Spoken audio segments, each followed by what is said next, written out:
की शुरुआत करेंगे, जहां उत्तराखंड में धामी सरकार के दूसरे कार्यकाल के 30 दिन पूरे हो चुके हैं। अब सबके जहन में ये सवाल है कि इन 30 दिनों में सरकार ने आखिरकार कैसा काम किया है। सरकार कह रही है कि इन 30 दिनों में कई बड़े फैसले लिए गए, तो वहीं विपक्ष इसे निराशाजनक बता रही है।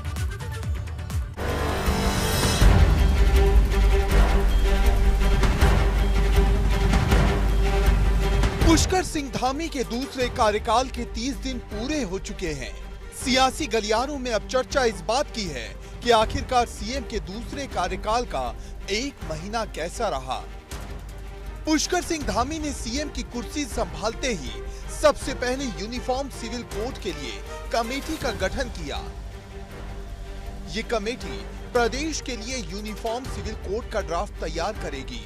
इसके अलावा पति पत्नी दोनों को बुजुर्ग पेंशन का लाभ, पहाड़ी क्षेत्रों में रोपवे नेटवर्क के निर्माण के लिए पर्वतमाला योजना शुरू करने की घोषणा हुई। यूसीसी के लिए एक कमेटी गठित करना, एक कमेटी फॉर्म करना बहुत बड़ा फैसला है, ऐतिहासिक फैसला है, लेकिन उसके लिए भी समयबद्धता बहुत जरूरी है। अगर 30 दिन में कमेटी ही फॉर्म नहीं हो पाई तो फिर उस यूसीसी का जो भाव है, जो उसके निहितार्थ हैं, राजनीतिक लोग कुछ दूसरी तरह से देखने लगेंगे।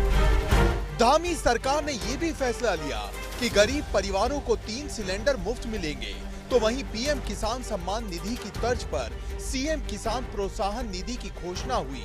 भ्रष्टाचार रोकने के लिए 1064 ऐप की शुरुआत की गई। पर्यावरण मित्रों का एक दिन का मानदेय बढ़ाकर 500 रुपए करने समेत कई बड़े फैसले लिए गए।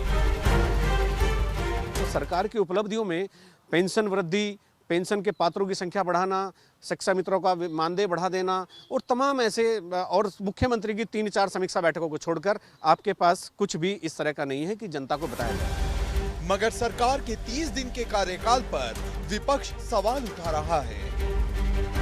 पूरी तरीके से मैं तो फेलियर मानता हूं, क्योंकि जिस तरीके से विद्युत कटौती हो रही है, गांव में पानी नहीं आ रहा है, और गांव में जो मेरा घर घर नल वाला जो इनका था प्रस्ताव, उसके रिजल्ट्स अब आने शुरू हैं। गांव में लोगों को 1000 1200 रुपए के बिल आ गए हैं।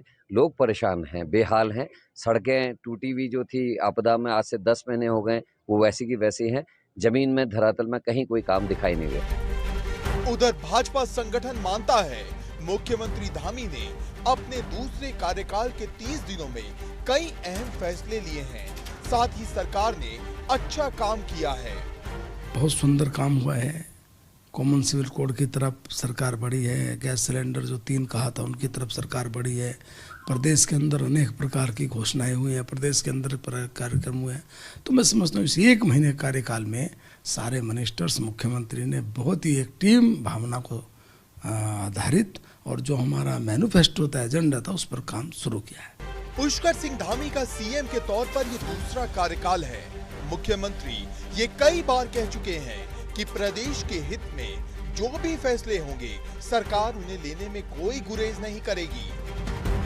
हमारा रजत जयंती वर्ष, उसमें हम श्रेष्ठ राज्य के रूप में जाने जाएं, उस दिशा में हम लोग कदम से कदम बढ़ाते जा रहे हैं और सदे हुए कदमों से आगे बढ़ रहे हैं। हमारी कोशिश है पारदर्शी तरीके से विकल्प रहित संकल्प को मूल मंत्र मानते हुए सबका साथ, सबका विकास और सबका विश्वास और सबका प्रयास, इसको चरितार्थ करते हुए हम आगे बढ़े।